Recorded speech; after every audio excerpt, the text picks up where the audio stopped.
Hi, Assalamualaikum. I'm Putri Natasha, the shareholder for CJ Century.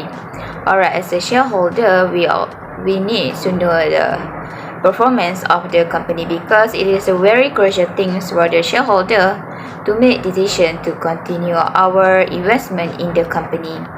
So we all need to look for the profitability ratio of CJ Century, which is compared with the industry average ratio.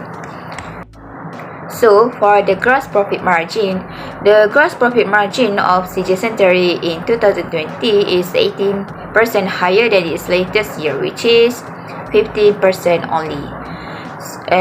But when we compare it with the ratio in 2020 with industry average, it seems that the performance of CJ Century is better than industry average with a percentage of 80% and 50% respectively. So, based on this result, it has been proven that CJ Century are able to control their cost of goods sold that is relative with their sales revenue. This can be concluded that we as a shareholder are able to see the efficiency and our preference of the company when we look at the gross profit margin ratio, and also will be able to help us to make decision on our investment on the CJ Century.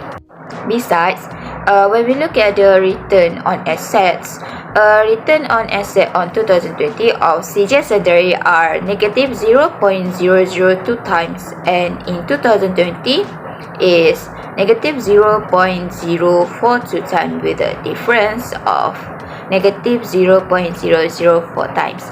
But when we compare it with industry average, it shows that CJ Century is not doing well based on the return on assets that have been calculated. It means that CJ Century are not able to control their costs in operation and also not able to provide more return within the company.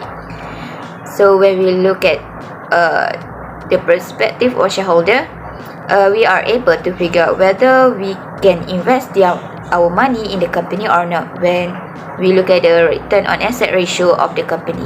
So for CJ Century, we as a shareholder negatively need to rethink our decision whether to invest our money or not in this company, because the company's return on assets are lower than industry average, which prove that the company is not making profit efficiently. Besides, CJ Century also are suggested to improve their service and also realizing the productivity and efficiency of the company so that they can control their performance and more shareholders are going to invest in their company. Next is return on equity. It shows that CJ Century return on equity in 2021 are negative 4.4% higher than in 2020, which is negative 0.2% only. However, when we compare it with industry average, it looks like the percentage of return on equity of industry average are higher with a percentage of 10%. This shows that CJ Century are not able to maximize the owner's wealth compared to the industry average.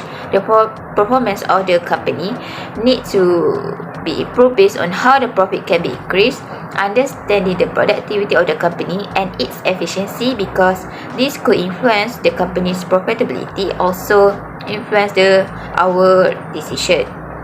Also for dividend of the company, when we look at the result of all the ratio that have been calculated, it shows that the company need to reduce the total dividend that will be paid to the shareholder, because if they continue to give a large sum of dividend to us, it might affect the company's performance and its operation negatively.